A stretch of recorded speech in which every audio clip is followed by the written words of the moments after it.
What's up, everybody, and welcome to this Friday evening episode of the Man Card Podcast, or as we like to call it around here, Man Check.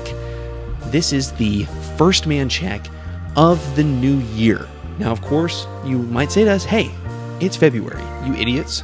And we would agree with you, yes, we are idiots, but, you know, we do what we can. February. It's not February. I disagree. No, it is February, and we're excited to bring this episode to you and make it happen. But I want to start off. Lots of updates. Go on. Tons of stuff going on. Just dive. Dive in. Dive. First of all, I got a job promotion. Nice. And so I haven't given you any details about it. Yeah, no, CEO stuff you got to be quiet about. I know. Right. I'm insider trading, you know, I got to be nice about it. Go on. But I got, it's basically the next step up. So I was a sales rep, just the normal rep, and now I'm the pro rep. Ooh. So I have another store. Called up to the big leagues. I know. That's what they're saying. But basically, it's kind of the same thing, except I'm focusing all of my energy on making sure the pros that come into Lowe's are taken care of. Gotcha. So I call on them, make sure that all their orders are taken care of. I get bitched out some. I get nice, great orders sometimes, whatever.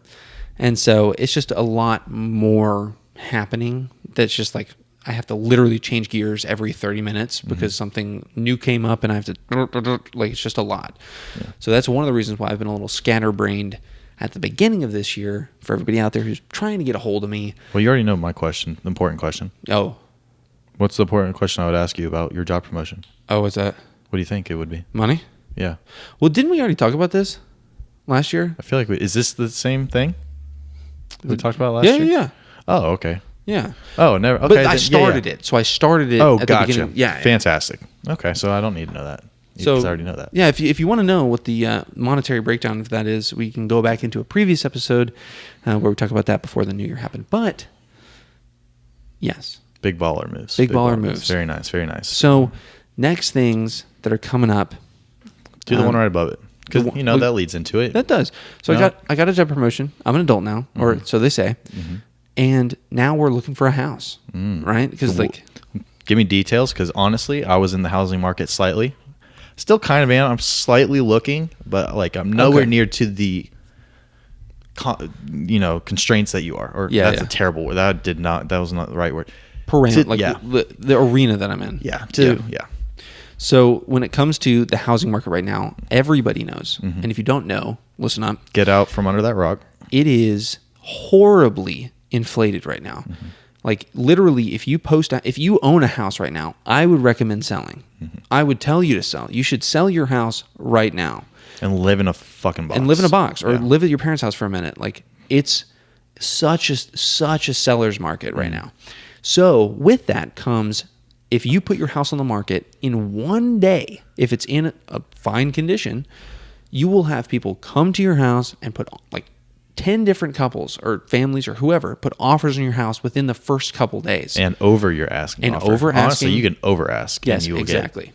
And so it's basically just a bidding war for houses out there. Correct. And if you aren't pre-approved for a loan before you go even look at a house, you're not even in the game.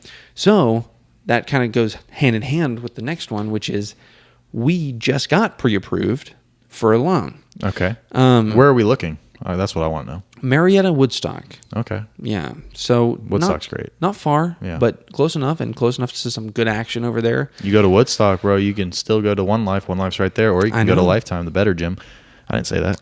Well, here's the tough part is like we've got a Lifetime right around the corner. Guess how much it is per month? That one's ridiculous. That one is what's called a Diamond Club one. It is the most expensive Lifetime in Georgia. Yeah, it's like $280 a month. And it's not worth it. What do they have that the other ones don't have? So I've been to that one. And of course, I've been to the one in Woodstock because that's my home gym. I went to that one once. There's 3 levels. The basketball court's on top. That's different from the other Lifetimes. Okay. At the time, the locker room is just slightly nicer, and they give you things like, razors and, toothbrushes and things like that. Okay. Whatever, and you can heat your towels. It's very small things that they think I care about. Yeah, exactly. But also they know the market they're in. You see the cars that pull up there. It's a nice place. You're like, there's some top dogs there. That's a drop in the bucket to those people. But ultimately, literally, the fact that they're charging 200 some where I'm paying like 80, there's no difference in terms of why that price is that high. Yeah, absolutely it's nothing. Insane. No reason. Well, you're paying 80, and then I'm over here paying $39. Yeah, $40. So it's that's fair. there's different levels for people. Like you need probably more like specialized stuff. Like you're on that next level from me. So like you would come to my gym and be like, I want this one machine that does this thing. It's not even that. You know? The only thing I hate about One Life, packed almost all the time. Really? Yeah. I mean, well, here's the lucky part about me is like the way I have my job structured. I get to the gym at 2:30. Yeah. No one's there Nobody's there. because they're working. Literally nobody's there. And so I'll go in, change, work out, and by the time I'm leaving, it's starting to trickle people in. Yeah. And it's like, it's great. It's a good schedule. And then I'm done, and then I go the next day. But with that, keeping that in mind where we're looking for a job, we want to be closer to Ellie's work within kind of like a 25-minute bubble. So that's kind of a good area for that. I love Woodstock. But we're looking, I mean, it's tough because you can't really do anything until you get pre-approved. So up to this point, we've been watching houses pop up and then go away because they get sold or under contract or pending or whatever. And it's like, go up. We love it. We can't do anything. When you get pre-approved for a loan, do they tell you your max, or do they give you a range of how much you get, or like what's the deal? Yeah. So obviously you get pre-approved. You can't be like, okay, well, I'm going to go buy a $5 million house because they're not going to give you. Yeah. So pretty much like we put in, like we're not the most wealthy people in the world. So we're putting in for like $350,000. It's nothing absorbent.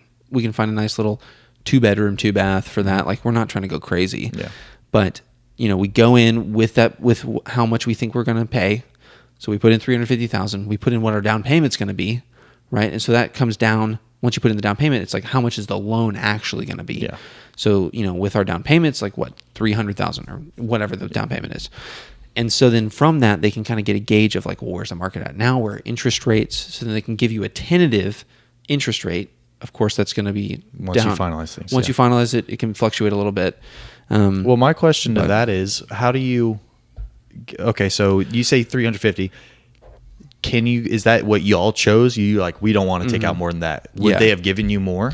I'm sure if we had said 400,000 or whatever. Okay, so you go to them with the number first. Yeah, so like they would have theoretically approved us for, X amount. Like we're in a good financial position to do it, but the problem is the monthly payments. So like you end up like just doing the math and thinking like, if we get this rate with, this much, however much a house costs, it's just not going to be financially feasible to be, you're basically just going to be house poor. Like you're going to buy a house and you're going to have no money. Yeah. So we're trying to avoid that as much as possible because we want it to fit into the budget. We want it to work. So, so that number just made a lot of sense for us. And now, of course, here's the other side of it is if we find a house that's cheaper than what we asked for, and, of course, I actually I sold my Jeep because I'm a man now. So it's a seller's market, ladies and gentlemen. Seller's market. So sell your shiz right now. Honestly, live in a box. Yeah, definitely. Or drive a couple wheels. Hop in a tire, just roll on the street. Flintstones, you seen it? Boom, get one of them. That's a good one. Man-powered. Hit the Flintstones. But yeah, so, I literally, we're trying to put in as much as we can for the down payment and go under what we said we would need. So then basically closing the gap. Yeah, that crunch is going to make our monthly payments plummet. Because even if the interest rate goes up just a little bit, the payment will still come down to match the crunch that we just made between those two. Well, here's the thing, and I haven't done the math, so I'm just believing it because I saw it on the internet to an extent. But someone did the math where it was a $350,000 house right now. Sure. With a certain interest rate, you'd be paying X amount of dollars. Everyone's saying, "Oh, it's a terrible time to buy right now. The housing market's through the roof. Houses are expensive as shit." But the flip side of that is the interest rates are ridiculously low right now. Yeah. Whereas in a couple of months, I think around March is what they're talking about. Interest rates are going to start going up. Is okay. Yes, your house might come down from 350 to 300,000, so it looks more. Wow, that's great. Yeah. But your interest rate's higher. Therefore, your monthly payment is the same, if not more. Yes. That's correct. So, yes, you're paying less overall, but your monthly payment is going to be higher, and you're going to have to be forcing more out of pocket like every single month. Yeah. So you pick or choose. Do you want to just go ahead and buy and get a great interest rate now, or do you want to wait for the market to come down? But most likely, your interest rate is going to be higher. Well, that's the thing is you're betting on a swing. Yes. So like you're just guessing at that point. So like you say like I don't care about the month or the interest rate as much as I do the overall price. Then it's like then you're literally just saying like I'm just going to sit on my hands until the market crashes. Yes. That's fair. right? People And do that. People do that. I'm kind of doing that in a way. It's not a bad way to do it, but like you're at that point, you're saying, okay, I'll take that higher interest rate or that, the marginally higher monthly payment for a lower cost house. Yeah. Because at that point, which makes sense, the percent, if you were going to put 10% down regardless, a more expensive home is going to be more dollars down Yes. than it would be on the same percentage for a less Correct. expensive house. Yeah. Which is just simple math. Math is fun. Well, they tried to. Well, back when I was buying my car, there I remember sitting there and talking with the sales manager, and he was pissing me off, as any sales manager would do, or car salesman. And I was trying to buy a car. Who doesn't want to? Huh? You shouldn't, as a salesperson, try You to shouldn't, piss but your people it was off. pissing me off, and it got to the point where he basically just said, "Okay, you can leave then." But we were getting an argument where we were negotiating price. The salesman goes, "Let me go talk to my sales manager." The manager comes over and is like, "Okay, they're trying to work on your monthly payment." They're like, "What do you want your monthly payment to be?" I was like, "I don't give a shit what my monthly payment is, honestly. I don't want to pay this much for the car." Like they were saying the car was like, $20,000. I was like, "I don't want to pay more than $17,000." Yeah. So if we can't get to that number, they're like, "Well, what do you want your monthly payment to be? Because I'm sure we can get it lower." It's like, I don't give a crap. I don't give a crap what the interest rate is. I don't care Yeah. about the monthly payment per se. Because they can hide the price of the car in the monthly payments. Because ultimately, I'm going to be paying more than I want to pay in the long. At you're the end going of to it be paying all. more than the price of the car anyway. Exactly.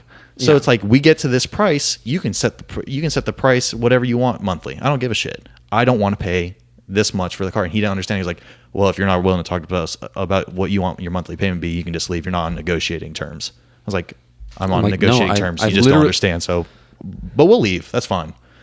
And things ended up working out with a different dealer anyway. So That's annoying. whatever. But yes, No, that's a what similar you're saying concept. makes total sense. Yeah. Insofar as somebody understands what your goal is, because like you and I understand the math behind it, so it's like, yeah, for us, it's like the monthly payment for us means a little bit more because we want to not be house poor. Yeah. Right. So That's like fair. if the house was $2,500 a month, like we wouldn't be able to afford that. Yeah. Right. But technically, if you could pay $2,500 a month, you would be able to afford a $600,000 house. Yeah, it's what you want more. Yeah. It's either you choose your monthly payments or you just how much you want to pay for the house overall. Yeah, and So you people can have back preferences. you can back your way into it too. So like Correct. So like if we say we want our monthly payment to be X, because that's what we can afford. You back your way into how much house can you afford with that. Yeah, correct. And averaging in what the monthly payment or the interest rate is. It's just like it kind of varies, so it doesn't really matter. But I say it doesn't matter, but it matters a lot. But it varies, so it's like you're just guessing. Yeah. But yes, so that's kind of where we are. There's a lot of jumbly going on. But bottom line, I sold the Jeep to get a good cash infusion to put towards that bottom line for our down payment for a house. And let's go ahead and say you have sold your Jeep for a great percentage of profit from what you've put into it. So my mom gave me a warning. She was like, "Well, don't say anything on the podcast that you wouldn't want this, to circle back to the guy who just bought it." And I'm like, "Okay, It's already sold. It's already sold. One and two, It's the market. the guy is a luxury real estate agent, and he knows that the housing market is the same way that the car market is right now. Mm-hmm.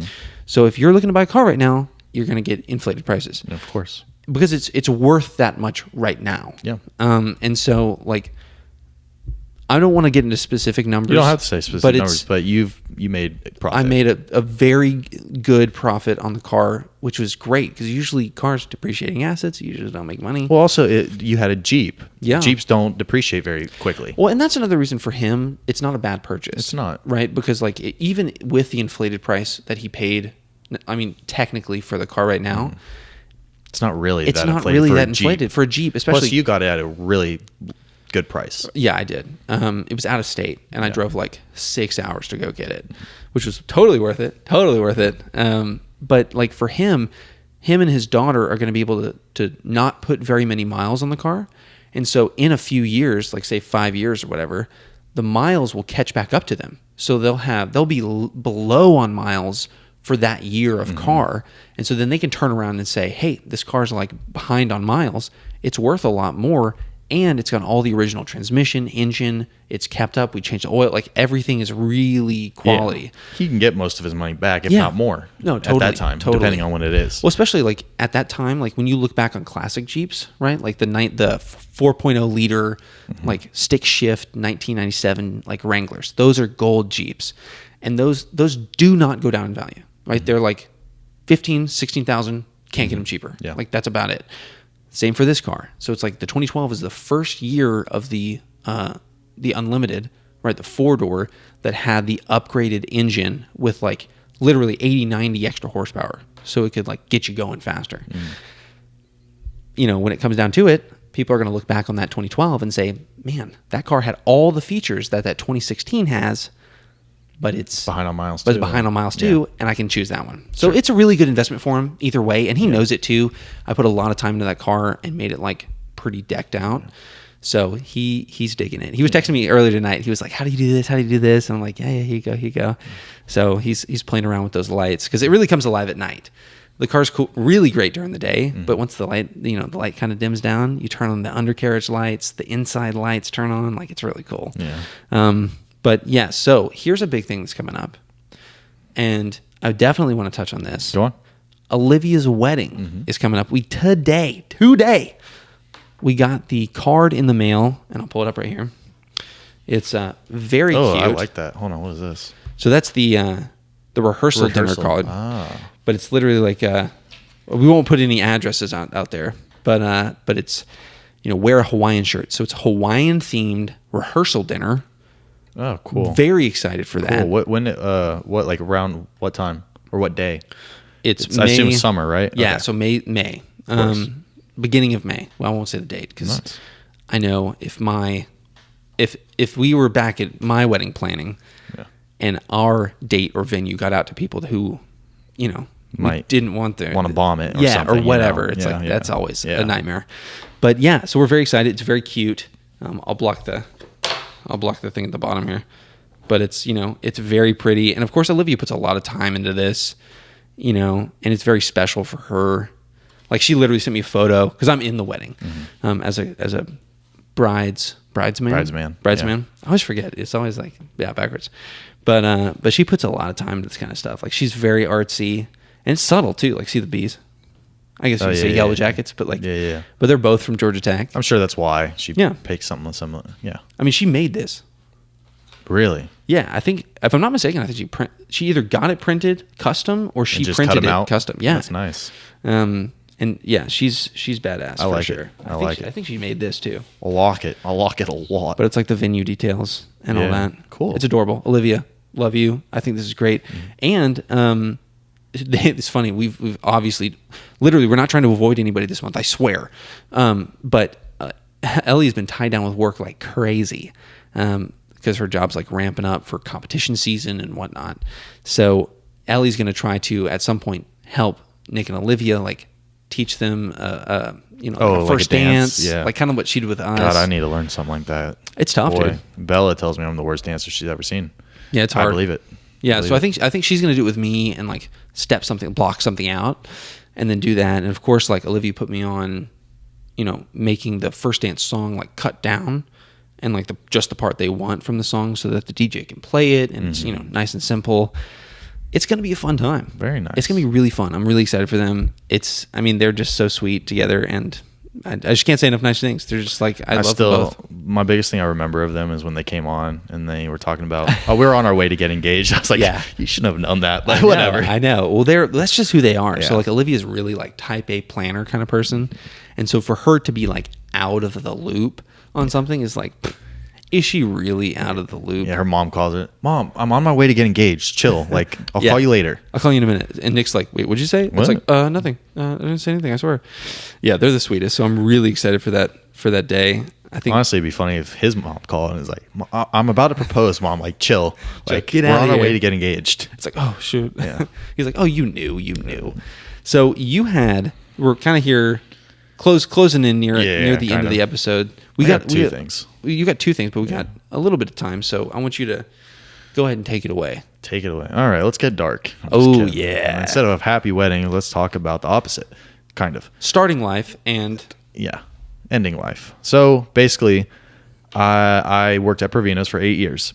I was a server. I met a lot of people. A lot. People came and go. good people, bad people. Yeah, exactly. And so there was one person at Provino's that was there when I initially started, but she was there prior. So obviously she was more experienced and stuff. But I came in. Her name was Christine. she honestly, she was probably the coolest, nicest person. I'm not just saying that for the reasons that I'm going towards. I'm not just saying that because people do that for these kind of situations. But like, she had tattoos. She was super nice. She was super cool. Super, amazing vibe. Never said a mean word to anybody, honestly, that I can think of. I'm not kidding. And honestly, the owner of this restaurant, Provino's, was super close with their family. That's tough. To the point where, so basically, she has 3 kids. She just got married last year. Oh, wow. Yeah. So I didn't know that. Yeah. So she has 3 kids. She got married last year. And this is from a different man to a different man. Great guy. Man. I actually ended up talking to him, getting really close to him. Cool. At my time at Provino's, he actually tried to get me an internship because we're both in software. Oh, cool. And he was a bodybuilder back in the day. So like, we talk about the 2 things that I probably like the most. And so basically, she's probably 38, 39, maybe 40.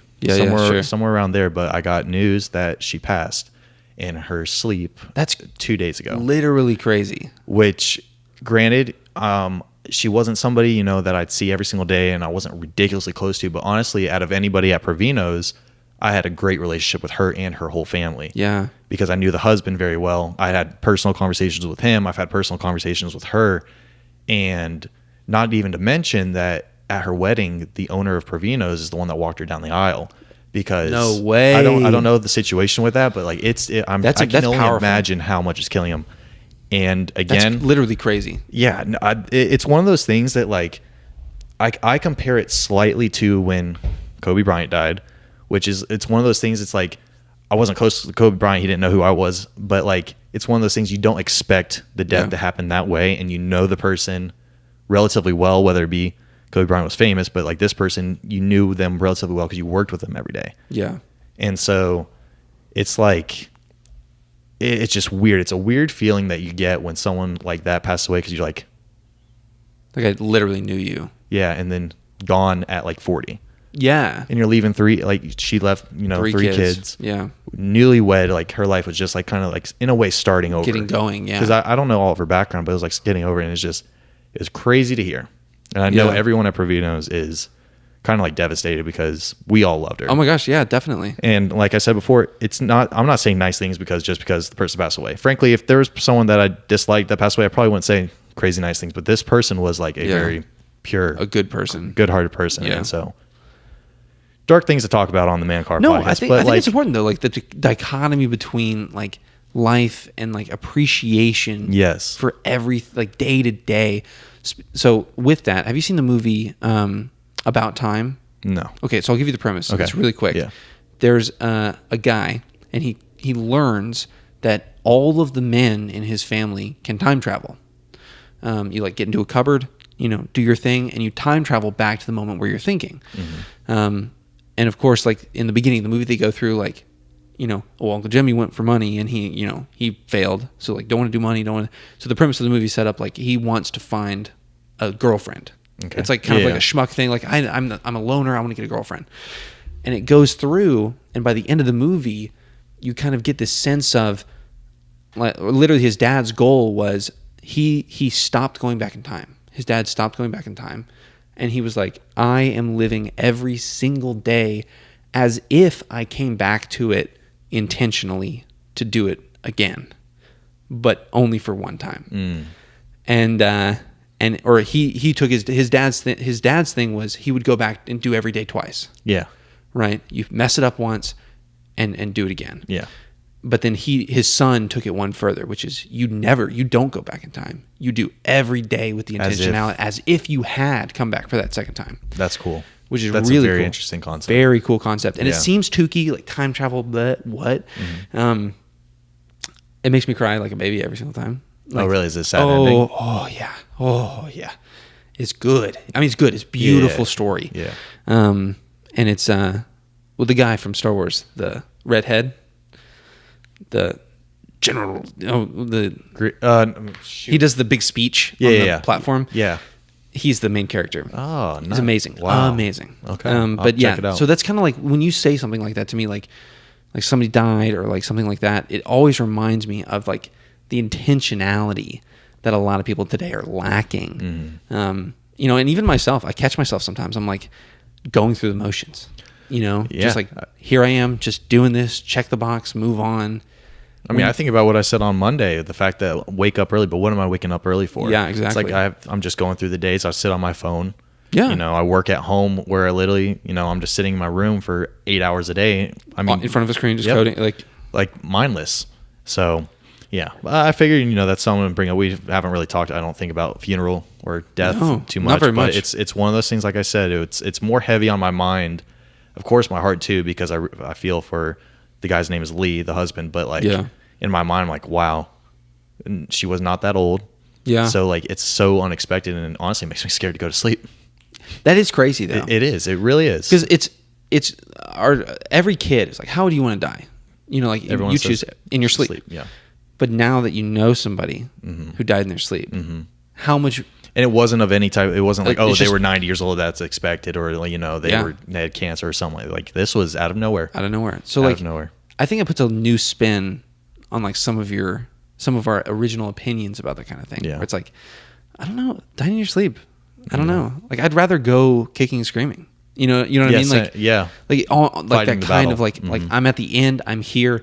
I'm just You gonna, know it's I'm coming. gonna be the one to accept it. Yeah. It's honestly like it was taken. You know, when it's in your sleep. Yep. You have no idea. Yep.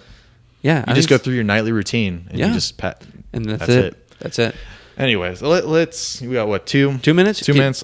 This one's quick. Are we gonna end on? Is this a high note? Yeah, this is a high note. Well, Okay. it's like a funny bullshit high note. Okay. So basically, me and I have 2 or 3 other friends in this group message: Blake, Matt, and a guy named Dylan.